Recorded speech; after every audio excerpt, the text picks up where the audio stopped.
चलते हैं, आज का हमारा जो चैप्टर है भारत की क्या है मिट्टी या भारत की क्या है मृदा क्षेत्र। यहाँ से भी एक आधा प्रश्न आता रहता है, तो इसके रूप में हम चलते हैं कौन कौन से मृदा हैं, कितने प्रकार की हैं, इसका विभाजन क्या क्या हुआ और मृदा कहते किसे हैं।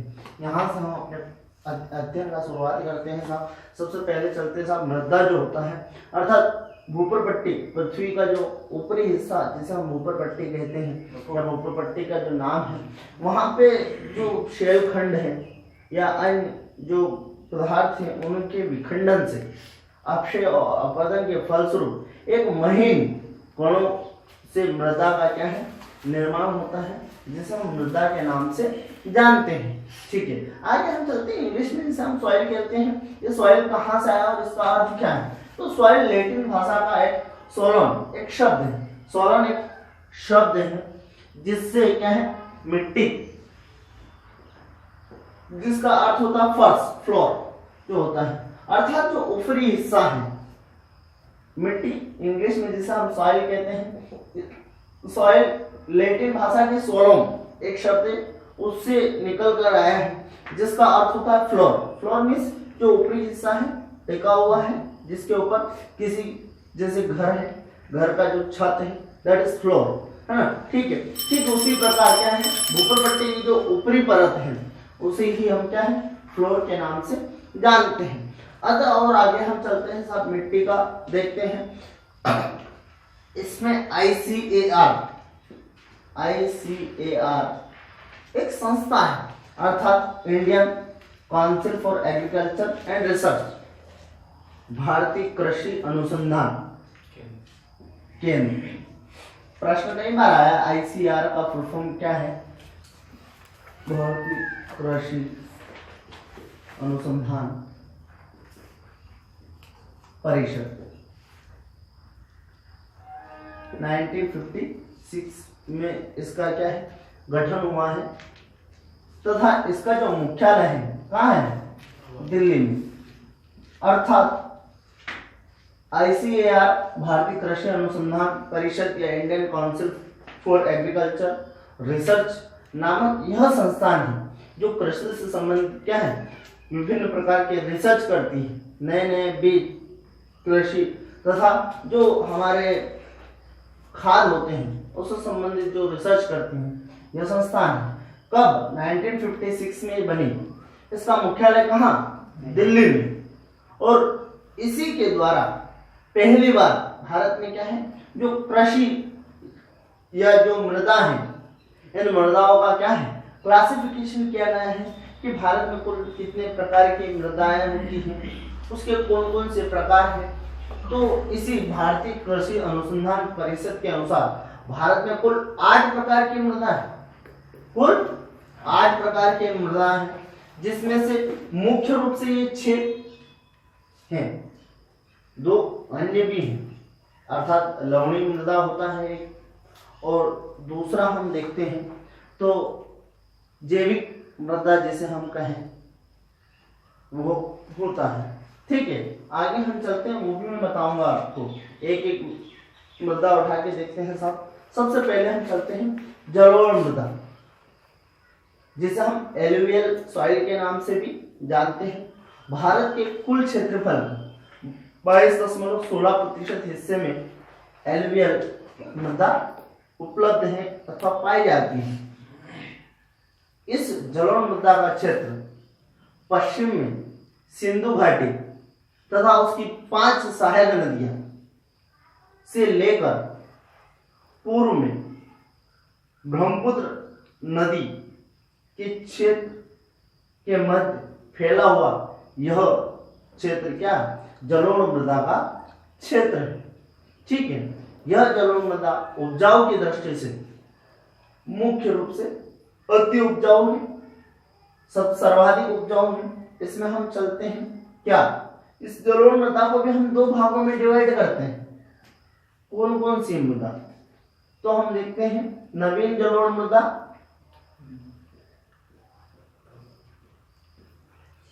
पुरानी जलोढ़ मृदा। नवीन जलोढ़ मृदा अर्थात जिसे हम खादर कहते हैं, पुरानी जलोढ़ मृदा अर्थात इसे हम बांगर कहते हैं। खादर और बांगर क्या है, कैसे इनका निर्माण हुआ, तो हम देखते हैं जलोढ़ मृदा के निर्माण के संबंध में देखते हैं कि नदियों द्वारा अपने अपवाह क्षेत्र में बहाकर जो लाई गई महीन मिट्टी है उसका क्या है, डिपोजिशन किया जाता है, उसे जमाव किया जाता है और उसी जमाव को ही हम क्या है, जलोढ़ मृदा के नाम से जानते हैं। फिर खादर और बांगर क्या है, हम देखते हैं ये जैसे नदी का एक क्षेत्र है, यहाँ प्रवाहित होती है, हम ठीक है, हर साल थोड़ा सा कम डाल करते हैं, हर साल प्रवाहित होती, मान लो बाढ़ यहाँ तक आई, ठीक है साहब, यहाँ तक हर साल बाढ़ आई, किसी साल बाढ़ यहाँ तक आ गई, तो फलस्वरूप इसने अवसादों को अपना यहाँ पर भी डिपोजिशन की, लेकिन उसके उपरांत ये बाढ़ इतनी ऊपर नहीं गई और हर साल यहाँ तक ही आती है। तो चूंकि ये पहले डिपॉजिट हो चुके थे और हर साल उसके ऊपर पानी नहीं जाता है, अतः वो पुरानी हो जाती है, तो इसी पुरानी जलोढ़ मृदा को हम क्या, बांगर, ये थोड़ी कम उपजाऊ होती है, उपजाऊ तो होती है लेकिन थोड़ा सा खादर की अपेक्षा कम उपजाऊ होता है। तो प्रश्न कई बार उठ के आता है कि पुरानी जलोढ़ मृदा को किस नाम से जानते हैं, बांगर के नाम से। बांगर से याद करने के लिए, क्योंकि कई बार कंफ्यूजन होता है कि उपजाऊ कौन सी है, खादर है कि बांगर, तो बांगर को हम बंजर लिख देगा, बांगर ब से ब, बंजर मीन्स जहाँ पे कोई उत्पादन नहीं होता है, खादर खाद लिखो, खाद क्या है, उर्वरता क्षमता बढ़ाता है, उपजाऊपन बढ़ाता, तो खाद उपजाऊपन बढ़ाता है, अर्थात खादर वो मिट्टी जो नवीन जलोढ़ मृदा होती है तथा अति उपजाऊ होती है, उपजाऊपन की दृष्टि से सर्वाधिक उपजाऊ मिट्टी है। ठीक है, आगे हम चलते हैं साहब।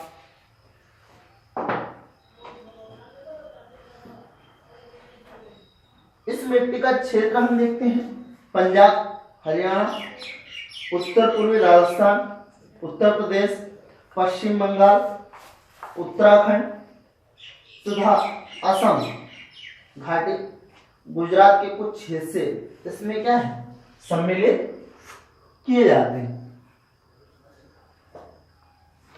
इस मिट्टी में बालू, क्योंकि बालू की प्रधानता, बहुत बारीक बारीक कण होते हैं, बालू की क्या है, प्रधानता होती है, इसे हम दोमट मिट्टी के नाम से भी जानते हैं। कई बार प्रश्न आ जाएगा, जलोढ़ मृदा को एक अन्य नाम से जाना जाता है, देन दोमट मिट्टी। कई बार आता है गन्ना सर्वाधिक कौन से मिट्टी में होता है, जहां आपको जलोढ़ मृदा दिया वही नहीं रहेगा, आपको दोमट मिट्टी लगाना पड़ेगा। ठीक है, तो यहाँ पर जलोढ़ मृदा। फिर आता है इसमें चूना, सोडियम, पोटास और फास्फोरस, चूना, पोटास, फास्फोरस की क्या है, अधिकता होती है। ठीक है, क्योंकि कई बार प्रश्न आता है कि कौन से तत्व की कमी या अधिकता होती है, तो इसमें हम देखते हैं चूना, सोडियम, पोटेशियम और फास्फोरस, इसकी अधिकता जलोढ़ मृदा में पाई जाती है। इसके अतिरिक्त हम देखते हैं ये हल्के से भूरे रंग, भूरे रंग की होती है। यदि हम देखें हमारे यहाँ पे जैसे कुम्हार लोग जो घड़ा बनाते हैं, उस मिट्टी को आप थोड़ा सा देखना, वह लगभग जलोढ़ मृदा के जैसे, क्योंकि वो लोग अक्सर आप देखना हमारे यहाँ जैसे शिप्रा के पास में खुदाई करके वहां से मिट्टी लाते हैं और उससे वो घड़ा मटका जो भी बनाते हैं वो इसी मिट्टी से बनाते हैं। ठीक है, चलेगा, आगे हम चलते हैं। जलोढ़ मृदा के उपरांत हम काली मिट्टी पे चलते हैं। काली मिट्टी, यह दक्कन ट्रेप चट्टानों से क्या है, निर्मित। दक्कन ट्रेप चट्टान अर्थात पुरातन में यहाँ पे ज्वालामुखी उद्भेदन के फलस्वरूप जो लावा है वो क्या है, जमा हुआ है और उसमें अपक्षय, अपवर्तन, उनके टूटने फूटने की क्रियाओं के फलस्वरूप जिन मिट्टी का निर्माण हुआ उसे हम काली मिट्टी के नाम से जानते हैं। ठीक है, इसका रंग भी इसी के कारण दक्कन ट्रेप चट्टानों के कारण। ठीक है, इस मिट्टी यह मिट्टी भारत में सर्वाधिक पाई जाती है। जलोढ़ मृदा तीसरे नंबर पे। सर्वाधिक भारत में की सर्वाधिक विस्तृत मिट्टी कौन सी है? काली मिट्टी। कितना क्षेत्र है? 29.8%, अर्थात कुल क्षेत्रफल का 29.8% जो भूभाग है वो काली मिट्टी का क्षेत्र है। काली मिट्टी को हम कपासी मिट्टी के नाम से भी जानते हैं। कपासी मिट्टी अर्थात सर्वाधिक जो काली मिट्टी में उत्पादन किसी फसल का होता है तो वो कपास का, अर्थात कपास के लिए यह मिट्टी सबसे उपयुक्त होती है, इसलिए इसे कपासी मिट्टी के नाम से भी जानते हैं। इस मिट्टी में पानी को सोखने की क्षमता सर्वाधिक होती है।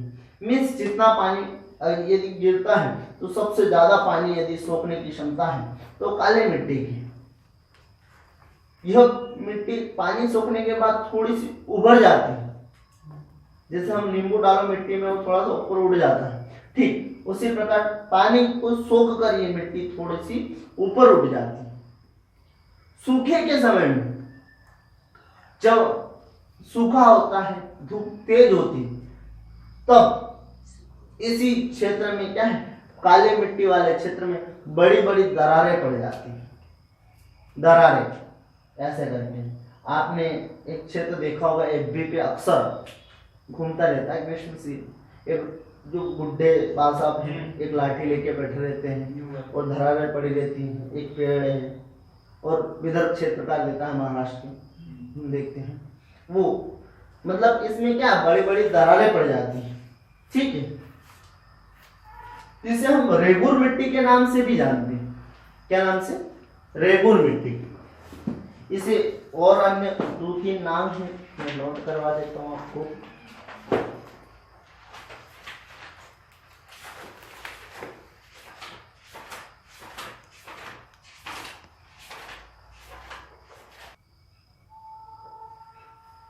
अंतरराष्ट्रीय स्तर पर इस मिट्टी को चेरनोजम, क्या चेरनोजम, अंतरराष्ट्रीय स्तर पे इस मिट्टी को चेरनोजम के नाम से जानते हैं। कई बार प्रश्न आया हो, चेरनोजम मिट्टी किसे कहा जाता है? काली मिट्टी को। और हम चलते हैं, इसे हम अन्य नामों में हम देखें, चेरनोजम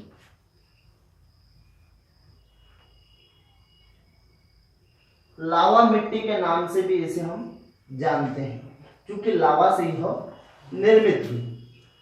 काली मिट्टी सर्वाधिक कहां? महाराष्ट्र में।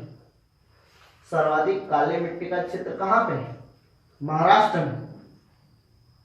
इसके उपरांत हम देखते हैं यहां से, चूंकि काली मिट्टी जहां पे तो कपास के उत्पादन वहां पर होना चाहिए, लेकिन ऐसा नहीं।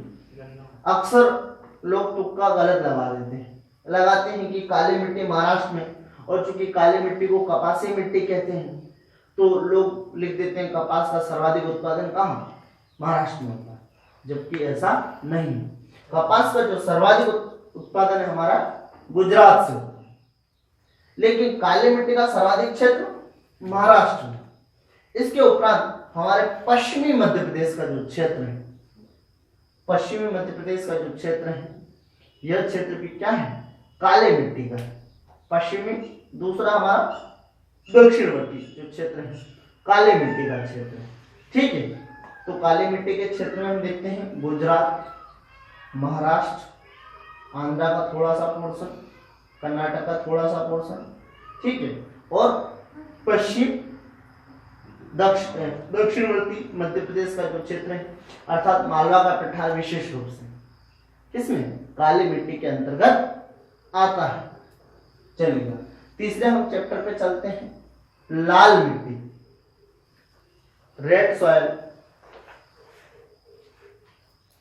यहां पे रवादार आग्नेय चट्टान, किससे? रवादार आग्नेय चट्टानों से क्या है इसका निर्माण हुआ, आग्नेय चट्टानों से निर्माण हुआ। दूसरा है इसमें रेड ऑक्साइड, मीन्स आयरन, लोहों के ऑक्साइड इसमें उपलब्ध होते हैं, फलस्वरूप ये लाल दिखाई देती है। प्रश्न कई बार आता है कि लाल जो मिट्टी है इसका रंग लाल क्यों है? क्योंकि आयरन ऑक्साइड इसमें पाया जाता है, इस वजह से इसका रंग क्या है? लाल है। यह अपेक्षाकृत कम उपजाऊ, अन्य दो मिट्टियों की अपेक्षाकृत यह कम उपजाऊ मिट्टी, किंतु पानी की सहायता से, अन्य खाद की सहायता से इसे हम उपजाऊ बना सकते हैं। इस लाल मिट्टी का जो सर्वाधिक क्षेत्रफल है तमिलनाडु में, लाल मिट्टी का सर्वाधिक क्षेत्रफल तमिलनाडु में। इस मिट्टी में ह्यूमस, नाइट्रोजन और फास्फोरस की कमी पाई जाती है। ह्यूमस, नाइट्रोजन एवं फास्फोरस की क्या कमी पाई जाती है। यह मिट्टी विशेषतः कम वर्षा वाले क्षेत्र में स्पेशली पाई जाती है, किंतु मध्य प्रदेश में जो पूर्वोत्तर हिस्सा है, आप सतना, रीवा, सीधी, सिंगरौली, बालाघाट, वहां पे लाल पीली मिट्टी पाई जाती है, लेकिन वहां वर्षा अधिक होती है। तथा यह मिट्टी क्या है, वहां पे चावल उत्पादन होता है। तो प्रश्न कई बार मध्य प्रदेश से आता है कि मध्य प्रदेश में चावल उत्पादन कौन सी मिट्टी में होता है? लोग सीधे जलोढ़ मृदा लगा देते हैं, क्योंकि जलोढ़ मृदा में होता है चावल, लेकिन मध्य प्रदेश में ऐसा नहीं। मध्य प्रदेश का जो चावल उत्पादित क्षेत्र है वो लाल पीली मिट्टी है, ठीक है, क्योंकि वहां वर्षा अधिक होती है और अधिक वर्षा की आवश्यकता होती है इसमें, ठीक है, और वहां जलोढ़ मृदा उपलब्ध नहीं है, अतः लाल पीली मिट्टी में होता है, ठीक है।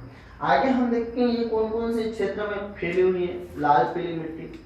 तो हमारा दक्षिणवर्ती हिस्सा तमिलनाडु तो है ही सी, केरल, कर्नाटक, आंध्र प्रदेश का कुछ हिस्सा, पूर्वी मध्य प्रदेश का हिस्सा, उड़ीसा, पश्चिम बंगाल का थोड़ा सा हिस्सा, झारखंड का पठार हम देखते हैं, यहाँ पे छोटे नागपुर का पठार, छत्तीसगढ़, यह जो हिस्सा है यह लाल पीली मिट्टी का हिस्सा है। तथा हम पूर्वोत्तर भारत में चले जाएं तो असम घाटी को छोड़ के बाकी जो प्रदेश है लगभग पूरा क्या है, लाल मिट्टी से ढका हुआ, ठीक है। आगे हम चलते हैं, सब लाल मिट्टी हो गया। मरुस्थलीय मृदा, मरुस्थलीय मृदा भारत के कुल क्षेत्रफल का 2.62% पर स्थित है। पोषक तत्वों में इस मृदा के जो पोषक तत्वों की सबसे ज्यादा कमी इसी में होती है। टोटली बालू होता है, ठीक है। हम यहाँ देखते हैं, यहाँ पे हमने जैसे कल पढ़ा था सतलज और व्यास में यहाँ पे एक बांध बनाया हुआ था, ठीक है। उस बांध से इंदिरा गांधी नहर निकाल गई थी, उसी नहर के पानी से इस मृदा को भी क्या है, थोड़ा उपजाऊ बना लिया गया। अर्थात मरुस्थलीय मृदा में वर्षा नाम मात्र की 10 मिलीमीटर वर्षा, 15 मिलीमीटर, इससे कम वर्षा होती है, फलस्वरूप जो दूसरा इसमें बालू की सर्वाधिकता होती है। तीसरा, इसमें किसी प्रकार के पोषक तत्व नहीं पाए जाते हैं, सिर्फ साल्ट थोड़ा सा रहता है इसमें, ठीक है। अतः यह फसल उत्पादन के दृष्टिकोण से सबसे निकृष्ट मिट्टी के रूप में हम जानते हैं। आगे हम चलते हैं,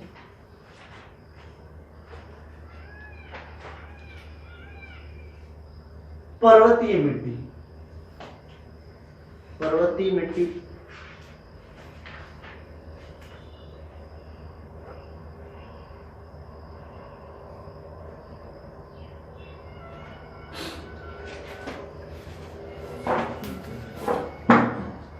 पर्वतीय मिट्टी, पर्वतीय मिट्टी भारत के जो पर्वतीय ढाल, अर्थात हमने देखा था यहाँ पे ट्रांस हिमालय, हिमालय तो शिवालिक श्रेणियों में पाए जाने वाली मृदा को हम क्या पर्वतीय मृदा के नाम से जानते हैं। इस क्षेत्र में जो सर्वाधिक उत्पादन होता है वो केसर का होता है। पर्वतीय मृदा में कौन सी केसर का उत्पादन सर्वाधिक होता है, केसर उत्पादन के लिए जाना जाता है। बाकी हम चलते हैं इसके ऊपर, बाकी इसका कोई उपयोग, बाकी और कोई फसल नहीं हो पाती है, ठीक है। बाकी अन्य फसलों में हम चलते हैं, अन्य मिट्टियों में चलते हैं। जलोढ़ मृदा, काली मिट्टी, मरुस्थलीय मिट्टी, लेटराइट मिट्टी, लाल मिट्टी तथा पर्वतीय मिट्टी। इन 6 मिट्टी के अलावा भी हम पढ़ते हैं जैविक मृदा या जैव मृदा, 7वें रूप में, या जिसे हम कहेंगे पीट मृदा। पीट मृदा क्या है?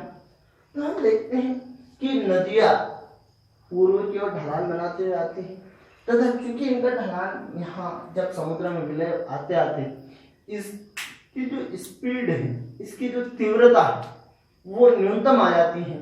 फलस्वरूप जो नदियों की धारा है वो कई छोटी छोटी धाराओं के रूप में विभक्त हो जाती है तथा अपने अवसादों को वहां जमाव करते हैं।